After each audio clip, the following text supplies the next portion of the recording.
प्यारे बच्चों, आज भौतिक विज्ञान की इस क्लास में तुम सभी लोगों का स्वागत है। हम लोग इसके पहले कक्षाओं में पढ़े हैं कि क्रमबद्ध एवं सुव्यवस्थित ज्ञान को विज्ञान कहते हैं। तो आज से हम लोग क्रमबद्ध एवं सुव्यवस्थित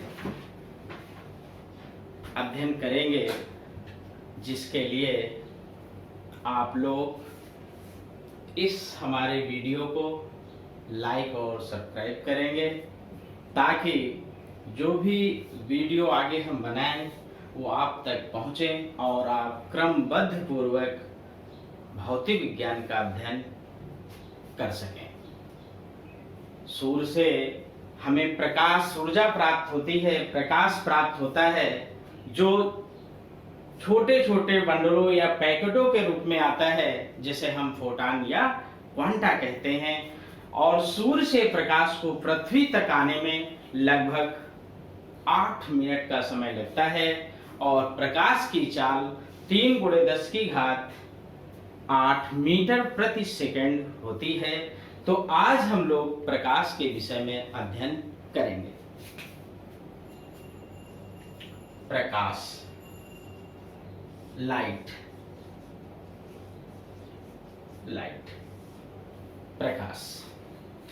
प्रकाश एक ऊर्जा है जो हमारी आंखों को संवेदित करता है किसी वस्तु को देखने के लिए, या हम इसको इस प्रकार कह सकते हैं कि प्रकाश विद्युत चुंबकीय तरंगे हैं जो दृष्टि संवेदना उत्पन्न करता है। मीन्स जब प्रकाश हमारी आंख की रेटिना पर गिरता है तब हमें कोई वस्तु दिखाई देती है। मीन्स प्रकाश एक ऊर्जा है जो हमारी आंखों को संवेदित करता है किसी वस्तु को देखने के लिए। तो इस प्रकाश में आज हम लोग प्रकाश का परावर्तन, प्रकाश का अपवर्तन, क्रांति कोण, पूर्ण आंतरिक परावर्तन, इन सभी तथ्यों का अध्ययन करेंगे। प्रकाश एक ऊर्जा है।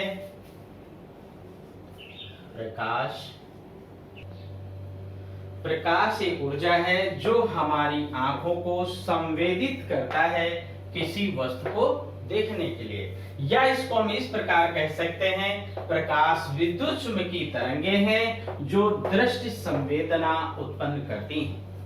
मीन्स जब आंख की रेटिना पे प्रकाश पड़ता है तब हमें वो वस्तु दिखाई देती है।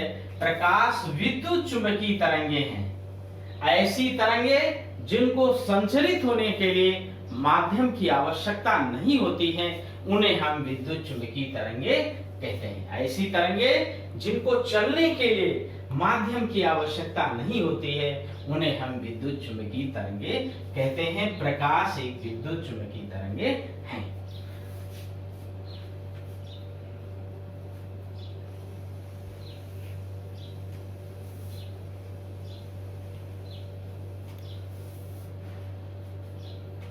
अब आता है प्रकाश का परावर्तन। प्रकाश का परावर्तन, प्रकाश का परावर्तन।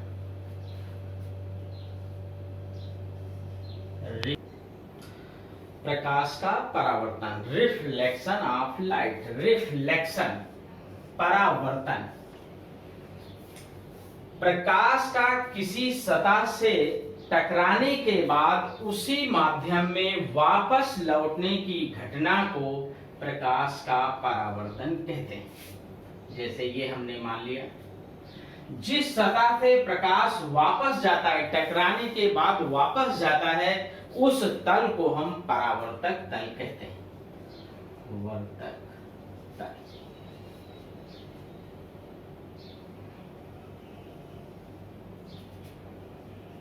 अभिलंब,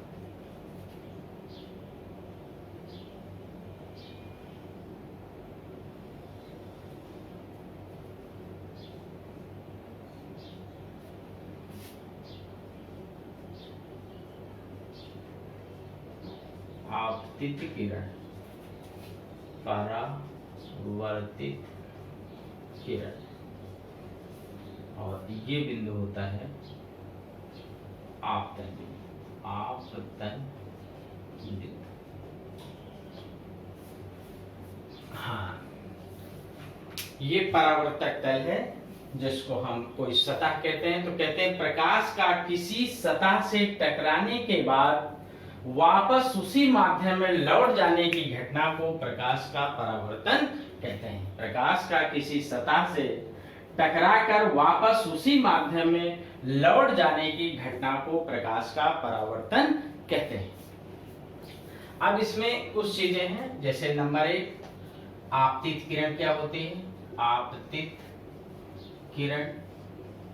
नंबर 2, परावर्तित किरण। नंबर 3, अभिलंब। अब ये 3 चीज समझिए। देखिए, इस परावर्तक तल पर जो प्रकाश किरण आके गिरती है, इस परावर्तक तल पर जो प्रकाश किरण आके गिरती है उसे आपतित किरण कहते हैं। सतह पर टकराने के बाद जो किरण वापस जाती है उसे परावर्तित किरण कहते हैं। जो प्रकाश किरण इस सतह पे आके गिरती है उसे आपतित किरण कहते हैं, और जो प्रकाश किरण सतह से टकराने के बाद वापस होती है उसे परावर्तित किरण कहते हैं। इस परावर्तक तल पर खींचा गया लंब अभिलंब को प्रदर्शित करता है। इस परावर्तक तल पर जो हमने 90 अंश के कोण पर एक रेखा खींच दी है, लंब खींच दिया है, ये लंब ही अभिलंब कहलाता है। तो आपतित किरण, परावर्तित किरण और अभिलंब। अभिलंब कहां पे होता है? आपतन बिंदु पर। आपतन बिंदु क्या है? परावर्तित किरण इस परावर्तक तल के जिस बिंदु से टकराती है उस बिंदु को आपतन बिंदु कहते हैं। आपतन बिंदु। ये परावर्तित किरण इस परावर्तक तल के जिस बिंदु पर टकराती है, ये आपतित किरण जाके इस परावर्तक तल पर जिस बिंदु से टकराती है उस बिंदु को ही हम आपतन बिंदु कहते हैं। इस आपतन बिंदु पर ही एक लंब खींचते हैं जो अभिलंब का कार्य करता है, जिसको हम अभिलंब कहते हैं।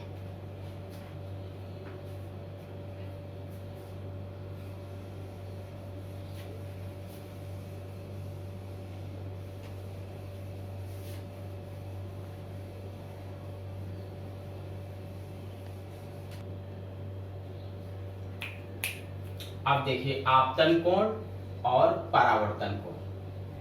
परावर्तन कोण, अब समझ लीजिए आपतन कोण क्या है, परावर्तन कोण क्या है। आपतित किरण और अभिलंब के बीच ये जो कोण बनता है, आपतित किरण और अभिलंब के बीच बना हुआ ये कोण आपतन कोण कहलाता है, और परावर्तित किरण और अभिलंब के बीच बना हुआ ये कोण परावर्तन कोण कहलाता है।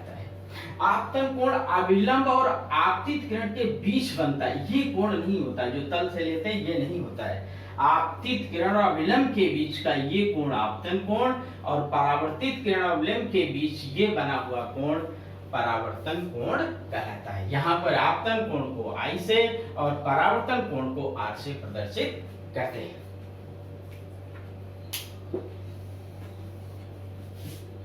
अब आता है प्रकाश परावर्तन के नियम। प्रकाश परावर्तन के नियम। प्रकाश परावर्तन के 2 नियम हैं। 2 नियम। पहला नियम है कि आपतित किरण आपतन बिंदु पर अभिलंब और परावर्तित किरण तीनों एक समतल पर होते हैं। पहला नियम है कि आपतित किरण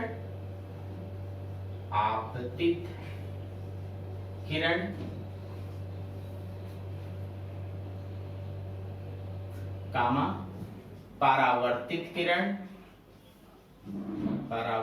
किरण आपतन बिंदु पर अभिलंब, आपतन बिंदु पर अभिलंब,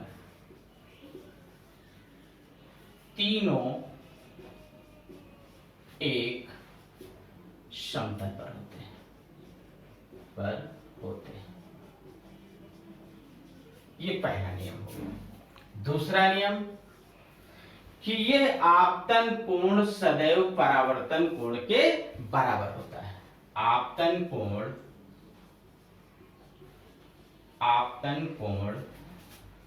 परावर्तन कोण के बराबर होता है। आई बराबर आर। तो यहां पे आपने प्रकाश परावर्तन के नियम पढ़ा है। प्रकाश का परावर्तन के क्या नियम है, बहुत सरल ढंग से हम आपको समझा रहे हैं। देखिए इसके दो नियम हैं। पहला नियम है आपतित किरण, परावर्तित किरण, आपतन बिंदु पर अभिलंब तीनों एक समतल पर होते हैं या तीनों एक तल पर होते हैं। दूसरा आपतन कोण परावर्तन कोण के बराबर होता है। आपतन कोण हम बता चुके हैं कि आपतित किरण और अभिलंब के बीच बना हुआ कोण आपतन कोण और परावर्तित किरण तथा अभिलंब के बीच बने हुए कोण को परावर्तन कोण कहते हैं। तो दूसरा नियम है कि आपतन कोण परावर्तन कोण के बराबर होता है। अब इसी जगह एक उदाहरण हम ले लें कि जैसे ये कोई परावर्तक तल है और इस परावर्तक तल पर कोई प्रकाश की किरण अभिलंबवत आपतित होती है। एक एग्जाम्पल, एक उदाहरण लीजिए कि एक परावर्तक तल है और उस परावर्तक तल पर एक प्रकाश की किरण अभिलंबवत आपतित होती है। बताइए आपतन कोण और परावर्तन कोण क्या होंगे, मीन्स आपतन कोण और परावर्तन कोण के क्या मान होंगे।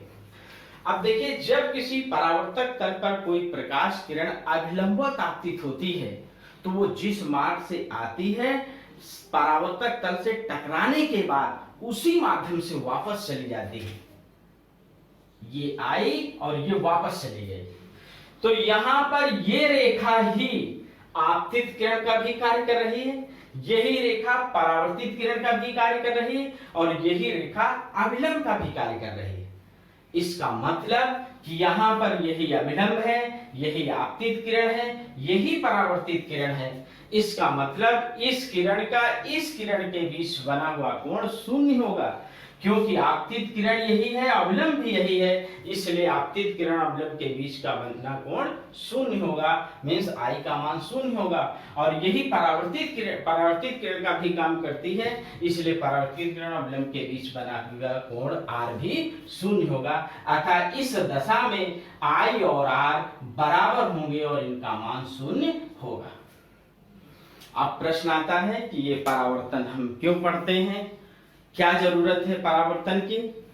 तो जब हम लोग सुबह कहीं जाने के लिए तैयार होते हैं तो तैयार होने के बाद हम लोग घर में लगे हुए दर्पण को देखते हैं, शीशे को देखते हैं और देखने के बाद ये हम देख रहे हैं या देखना चाहते हैं कि हम सुंदर लग रहे हैं कि नहीं, कहीं बाल हमारा टेढ़ा तो नहीं, चेहरा हमारा अच्छा लग रहा है कि नहीं।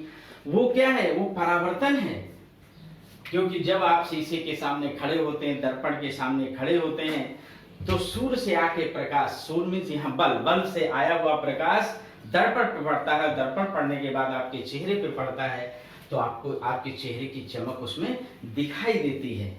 क्योंकि प्रदीप्त और अदीप्त जो प्रकाश स्रोत स्वयं ऊर्जा उत्सर्जित करते हैं, जो स्रोत स्वयं ऊर्जा का उत्सर्जन करते हैं, प्रकाश ऊर्जा का उत्सर्जन करते हैं, वो प्रदीप्त कहलाते हैं और जो दूसरे के प्रकाश से प्रकाशित होते हैं उन्हें अदीप्त कहते हैं। तो यहाँ पर जब बल्ब से, जैसे बल्ब है, ट्यूबलाइट है, ये सब प्रदीप्त है, इससे निकला हुआ प्रकाश दर्पण पे पड़ता है और परावर्तित होकर आपके चेहरे पे पड़ता है तो आपका सुंदर चेहरा उस दर्पण पे दिखाई देता है।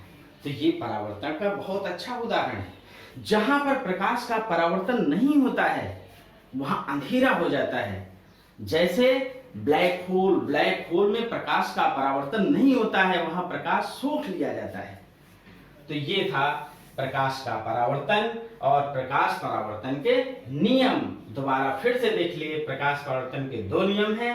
पहला नियम है आपतित किरण, परावर्तित किरण आपतन बिंदु पर अभिलंब तीनों एक समतल पर होते हैं। दूसरा आपतन कोण परावर्तन कोण के बराबर होता है। ये दोनों नियम याद करना बहुत आवश्यक है। और तीसरा ये कि आपतित किरण और विलंब के बीच बना हुआ कोण आपतन कोण और परावर्तित किरण और विलंब के बीच बना हुआ कोण परावर्तन कोण कहलाता है। तो ये हमने पढ़ लिया प्रकाश का परावर्तन और प्रकाश परावर्तन के नियम। अब आता है प्रकाश का अपवर्तन।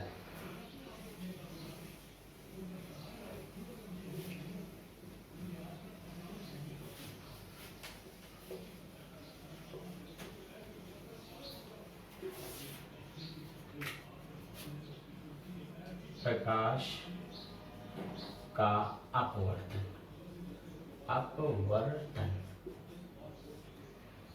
इसको कहते हैं refraction of light, refraction, refraction of light. प्रकाश का अपवर्तन, अपवर्तन, अपवर्तन का मतलब होता है रास्ते से विचलित हो जाना, रास्ता बदल देना।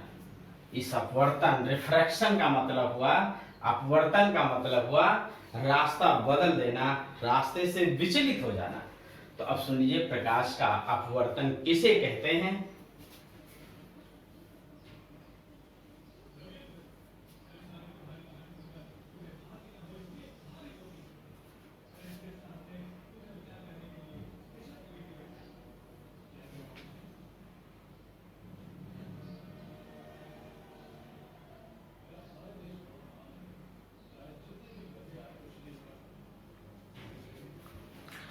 हाँ देखिए यहाँ पर ये अपवर्तक पृष्ठ है। ये परावर्तन में क्या था कि प्रकाश किसी सतह पे गिरता था और टकराने के बाद वापस उसी माध्यम में चला जाता था। इसमें रिफ्रैक्शन में क्या होता है, अपवर्तन में क्या होता है, प्रकाश किरण एक माध्यम में गिरेगी, गिरने के बाद दूसरे माध्यम उसको पार करके दूसरे माध्यम में चली जाती है। तो अब यहाँ पर ये हमने एक दिखाया है, ये अपवर्तक पृष्ठ है। ये अपवर्तक पृष्ठ, यह अपवर्तक पृष्ठ हो गया, ये अभिलंब हो गया और ये यहां पर आपतित किरण हो गई, आपतित किरण। और जो प्रकाश किरण इस माध्यम को पार करके अपवर्तक पृष्ठ को पार करके दूसरी तरफ आती है उसे अपवर्तित किरण कहते हैं। अपवर्तित, अपवर्तित किरण, ये आपतित किरण, ये अपवर्तित किरण। तो देख क्या रहे हैं कि जब प्रकाश किरण ऐसे जा रही है और जाने के बाद वास्तव में इसको ऐसे जाना चाहिए, जाना ये चाहिए, लेकिन वो इधर हट गए अपने मार्ग से। जो हमने बताया अपवर्तन का मतलब होता है मार्ग से हटना, विचलित हो जाना। जैसे पहले लोग कहते थे, जब भी लोग मिलते हैं तो एक दूसरे से पूछने तो शुरुआत यहां से करते हैं कि और क्या हाल चाल है, हाल चाल, चाल पूछी जा रही है। अभी हम बता रहे हैं क्यों। देखिए प्रकाश किरण जब एक माध्यम से दूसरे माध्यम में जाती है तो अपने मार्ग से विचलित हो जाती है, ये विचलन ही अपवर्तन कहलाता है। अभी हमने बताया अपवर्तन का मतलब होता है रास्ता बदल जाना, अपने मार्ग से विचलित हो जाना। तो जब प्रकाश किरण एक माध्यम से दूसरे माध्यम में जाती है तो अपने मार्ग से विचलित हो जाती है, ये विचलन ही प्रकाश का अपवर्तन कहलाता है। अपवर्तन होता क्यों? क्योंकि भिन्न भिन्न माध्यमों में प्रकाश चाल भिन्न भिन्न होती है। अगर सभी माध्यमों में प्रकाश की चाल समान हो जाए तो अपवर्तन की घटना नहीं होगी। अपवर्तन की घटना इसलिए होती है क्योंकि भिन्न भिन्न माध्यमों में प्रकाश चाल भिन्न भिन्न होती है। इसीलिए पूछा जाता है क्या हाल चाल है। हालचाल मतलब चाल अगर सही है, इसका मतलब आप अपने लक्ष्य को जो लेके चल रहे हैं उस मार्ग से विचलित नहीं हुए हैं। अगर चाल बदल गई है इसका मतलब कि आप अपने मार्ग से विचलित हो गए हैं। तो हमने बताया कि जब प्रकाश किरण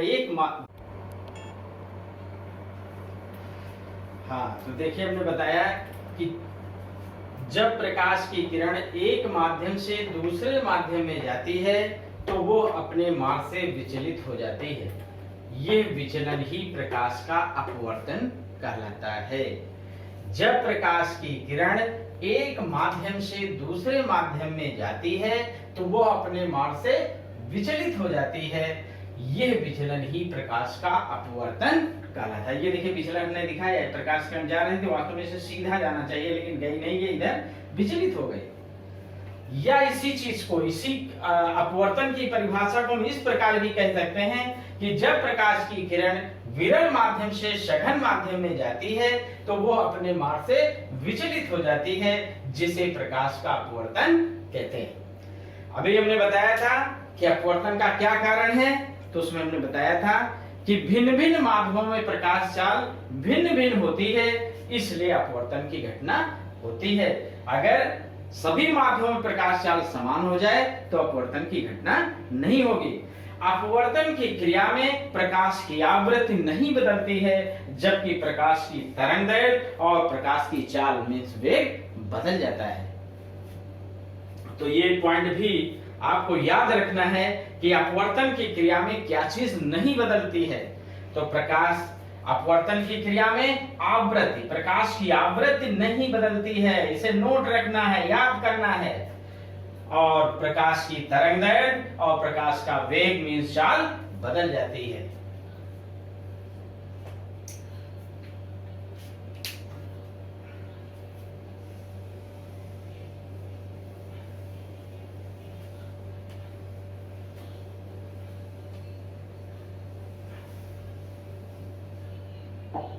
हाँ, अब देखिए हमने बताया कि जब प्रकाश की किरण इस अपवर्तक पृष्ठ पर गिरती है तो उसे आपतित किरण कहते हैं। ये अपवर्तक पृष्ठ है, दो माध्यम है, एक को हमने पहला माध्यम, एक को दूसरा माध्यम मान लिया। इसका अपवर्तनांक n1 है, इसका अपवर्तनांक n2 है। ये प्रकाश किरण जो इस अपवर्तक पृष्ठ पर गिर रही है, इसे हम आपतित किरण कहते हैं। गिरने के बाद जो दूसरे माध्यम में निकल गई, दूसरी तरफ जो निकल गई, उसे अपवर्तित किरण कहते हैं। और इस अपवर्तक पृष्ठ पर जो हमने लंब रेखा खींची है, लंबवत रेखा जो खींची है, जो 90 अंश का कोण इस अपवर्तक पृष्ठ से बना रही है, इसे हम अभिलंब कहते हैं। अब यहाँ पर अपवर्तित किरण और अभिलंब, अपवर्तित किरण और अभिलंब के बीच बने हुए कोण को अपवर्तन कोण कहते हैं और I से प्रदर्शित करते हैं। यहाँ पर दूसरे माध्यम में अपवर्तित किरण और अभिलंब के बीच बने हुए कोण को अपवर्तन कोण कहते हैं और इसे R से प्रदर्शित करते हैं। तो यहाँ पर भी दो कोण हैं, एक को हम आपतन कोण कहते हैं, एक को अपवर्तन कोण कहते हैं। जो कोण आपतित किरण और अभिलंब के बीच बनता है उसे हम आपतन कोण कहते हैं, और जो अपवर्तित किरण और अभिलंब के बीच बनता है उसे हम अपवर्तन कोण कहते हैं। अब आता है प्रकाश अपवर्तन के नियम। इसके प्रकाश अपवर्तन के भी दो नियम हैं। पहला नियम, आपतित किरण अपवर्तित किरण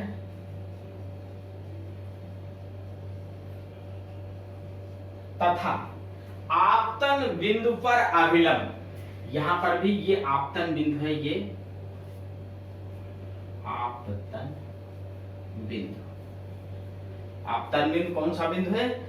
इस अपवर्तक पृष्ठ पर जिस बिंदु पर आपतित किरण जाकर टकराती है, मिलती है, वो बिंदु आपतन बिंदु कहलाता है।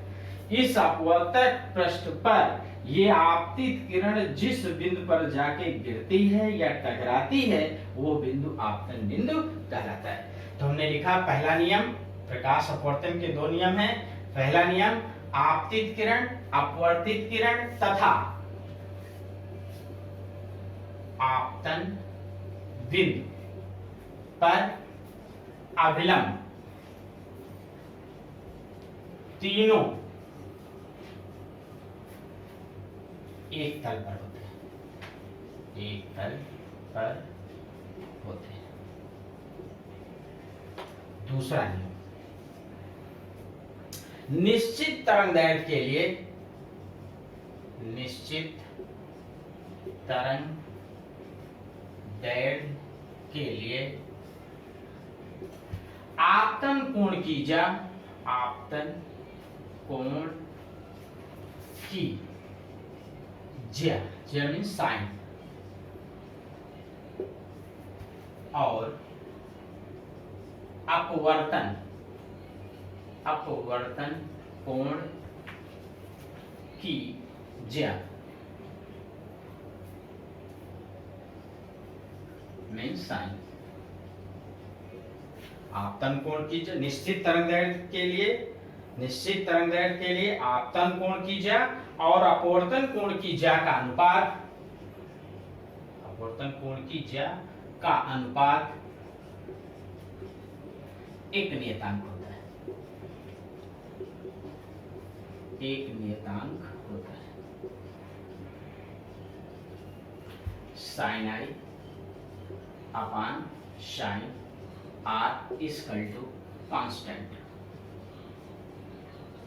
इस कांस्टेंट को ही sine i upon sine r equal to n, constant, इसे ही स्नेल का नियम कहते हैं, स्नेल का नियम, इसको ही स्नेल का नियम कहते हैं।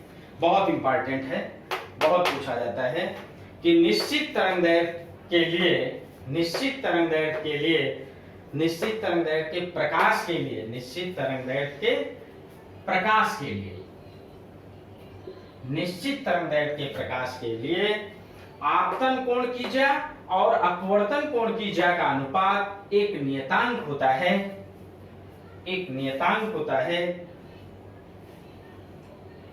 Sine i upon sine r equal to constant, sine i upon sine r equal to n, इस कांस्टेंट को एन कहते हैं।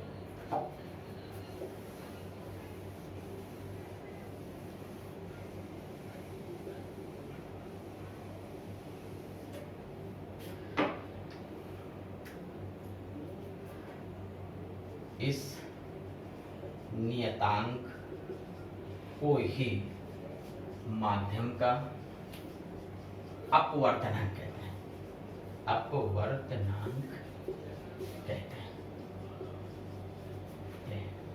और यन या म्यू से प्रदर्शित करते हैं, प्रदर्शित करते हैं।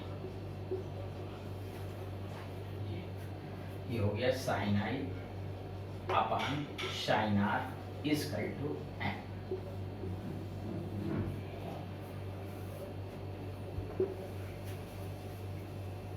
अब यहाँ पे अपवर्तनांक की परिभाषा आती है। अपवर्तनांक की परिभाषा अगर पूछी जाए तो आप क्या लिखेंगे? कहेंगे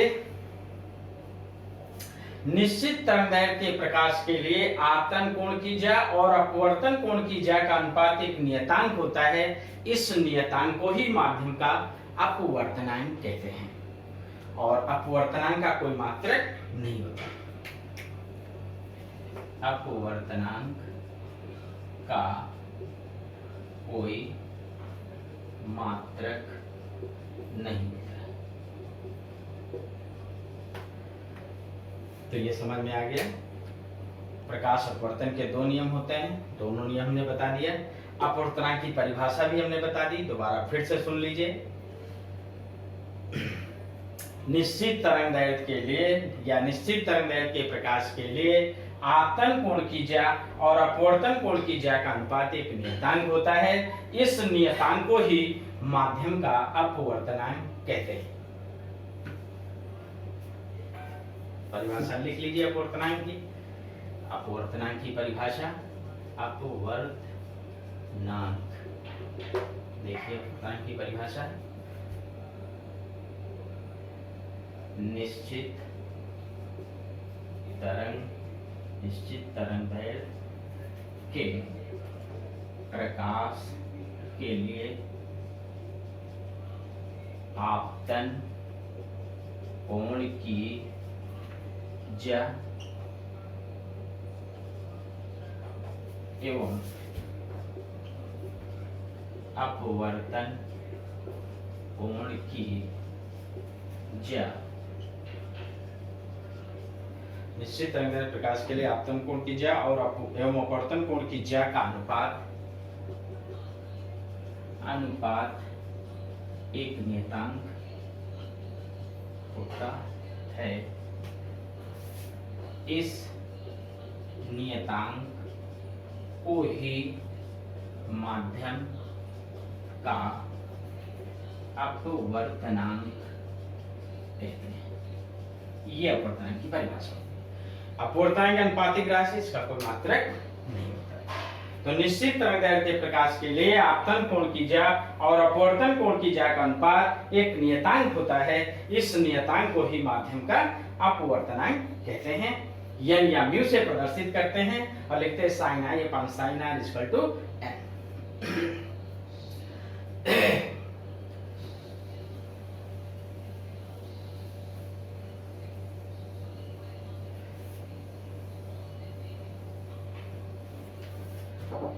इसी को हम लिखते हैं sin i upon sin r equal to n। इसी को लिखते हैं n2 upon n1, n2 upon n1। और या इसी चीज को जो कि प्रकाश किरण पहले माध्यम से दूसरे माध्यम में जा रही है, इसलिए इसको 1n2 भी कहते हैं। और 1n2 को पढ़ते क्या है? पहले माध्यम के सापेक्ष, पहले माध्यम के सापेक्ष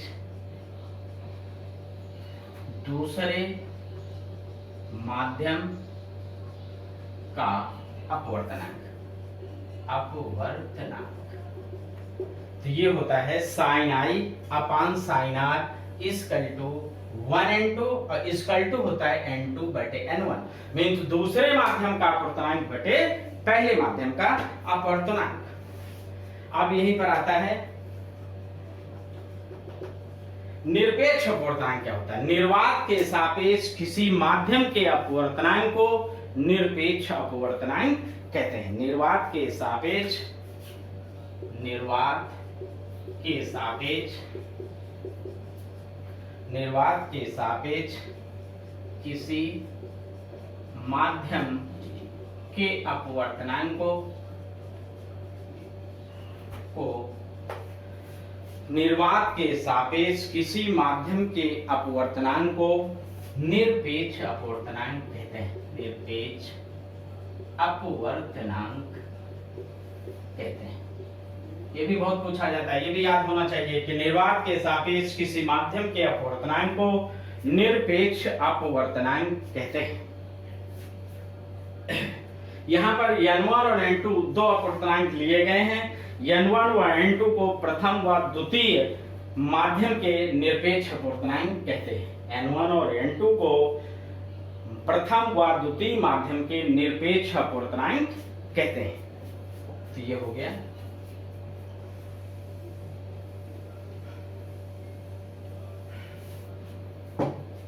अब इसी चीज को हम लिखते हैं अपवर्तनांक, अपवर्तनांक n equal to c upon v,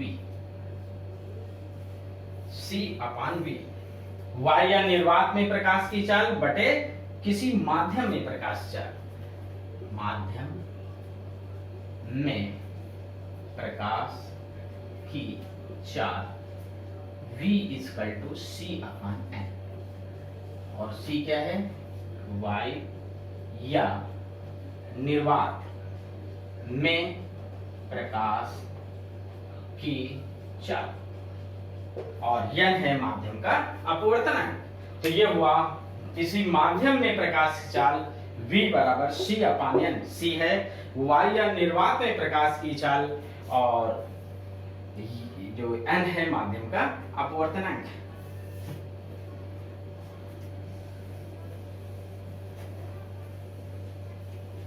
हाँ, अब देखिए, अब यहां पर हम दो माध्यम ले रहे हैं।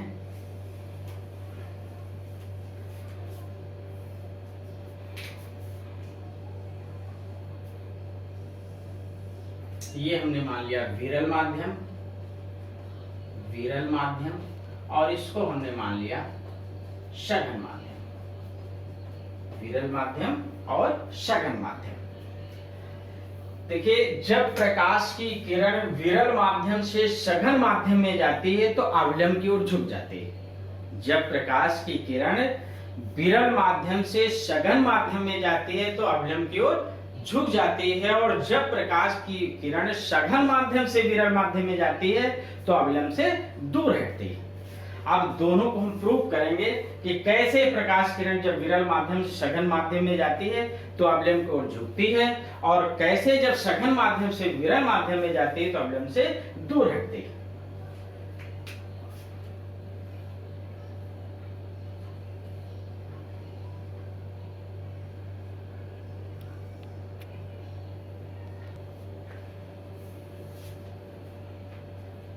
हाँ, अब देखिए, जब प्रकाश की किरण विरल माध्यम से सघन माध्यम में जाती है, मतलब हमें ये प्रूव करना है कि विरल से सघन में जाने पर प्रकाश किरण अवलंब को झुक जाती है।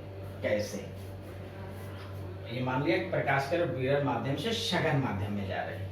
देखिए, विरल का मतलब होता है दूर दूर, सघन का मतलब होता है पास पास। विरल मतलब छितरा हुआ और सघन मतलब कंजेस्टेड। तो अब यहाँ पे विरल से प्रकाश किरण सघन में जा रही है तो स्नेल का नियम लगाएंगे। स्नेल के नियम से sine i upon sine r equal to n2 upon n1। जो विरल से सघन में जा रही, सघन का अपूर्णांक हमने n2 माना है, विरल का n1 माना है। इसका मतलब यहाँ पे n2 ग्रेटर देन होगा n1। तो इसको हम लिखेंगे sine i upon sine r equal to n2 upon n1 greater than 1। n2 का मान n1 से ज्यादा, हाँ, n2 ग्रेटर देन n1, तो होगा sine i upon sine r equal to n2 upon n1 greater than 1। जो ग्रेटर देन 1 है इसलिए साइन आई ग्रेटर देन होगा साइन आर। इसका मतलब आई ग्रेटर देन आर। इसका मतलब आर लेस देन आई।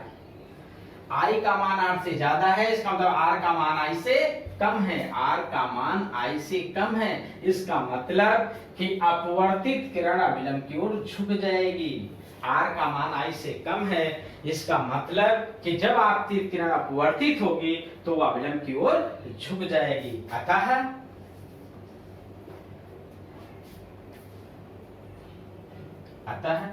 जब प्रकाश की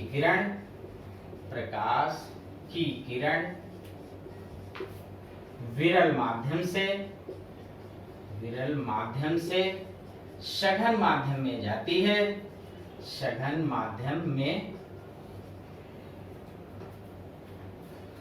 में जाती है तो वो अभिलंब की ओर झुक जाती है। अभिलंब की ओर झुक जाती है। ये सिद्ध हो गया कि जब प्रकाश किरण विरल माध्यम से सघन माध्यम में जाएगी तो अवलंब की ओर झुक जाएगी।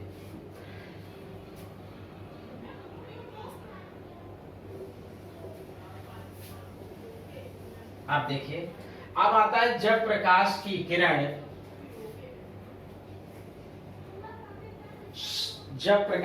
किरण सेकंड नियम, जब प्रकाश किरण सघन माध्यम से हाँ, अब देखिए, अब हम दिखा रहे हैं कि जब प्रकाश की किरण सघन माध्यम से विरल माध्यम में जाती है तो क्या होगा। अब जब प्रकाश की किरण सघन माध्यम से विरल माध्यम में जाती है, देखिए चित्र में बना दिया दूसरा, ये सघन माध्यम है, ये विरल माध्यम है। सघन माध्यम में आपतन कोण आई है, विरल माध्यम में अपवर्तन कोण आर है। ये प्रकाश किरण आई, आपतित किरण ये अपवर्तित हो रही है। अब देखिए, अब यहाँ पे क्या होगा, अब सघन ये है, विरल ये है, इसका मतलब n1 का मान अब n2 से ज्यादा होगा। n1 greater then n2। अब n1 का मान n2 से ज्यादा हो गया, इसका मतलब n2 का मान अब n1 से कम हो गया। तो हम लिख सकते हैं sine i upon sine r equal to, n2 का मान n1 से कम हो गया, इसका मतलब n2 upon n1 less than 1। अब n2 का मान n1 से कम है, इसका मतलब अंश कम हर ज्यादा है। जब अंश कम हर ज्यादा होता है तो भागफल 1 से कम होता है, इसलिए लेस देन 1 होगा। अब इसको हम लिखेंगे sine i upon sine r less than 1, mean sine i less than sine r. इसका मतलब कि आई लेस देन आर, या इसी को हम लिख सकते हैं आर ग्रेटर देन आई। अब देखिए यहां सिद्ध हो गया कि आर का मान आई से ज्यादा होगा, मीन्स अब अपवर्तन कोण आपतन कोण से अधिक होगा। इसका मतलब कि जब प्रकाश की किरण सघन माध्यम से विरल माध्यम में जा रही है तो अवलंब से दूर हटेगी, तभी तो आर का मान ज्यादा है। आर का मान ज्यादा है, इसका मतलब प्रकाश किरण अविलंब से दूर हट गई है। अतः सिद्ध हो गया कि जब प्रकाश किरण सघन माध्यम से विरल माध्यम में जाती है तो अविलंब से दूर हटती है। अतः जब प्रकाश की किरण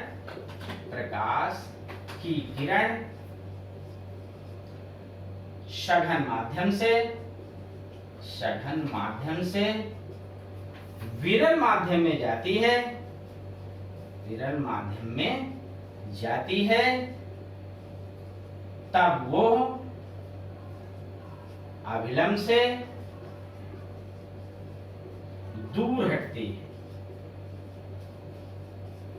दूर हटती है। सिद्ध हो गया।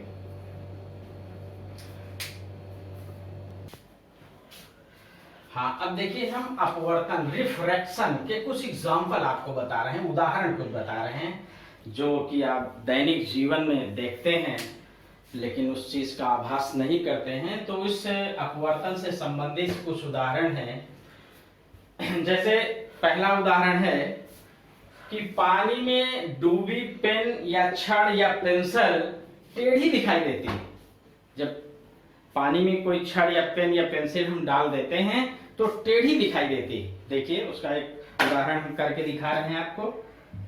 ये कांच का ग्लास है, इसमें हमने पानी डाल दिया, ये आधा पानी डाल दिया ये, और इसमें हमने एक पेन को डुबो दिया, डाल दिया। ये देखिए ये पेन डाल दिया हमने।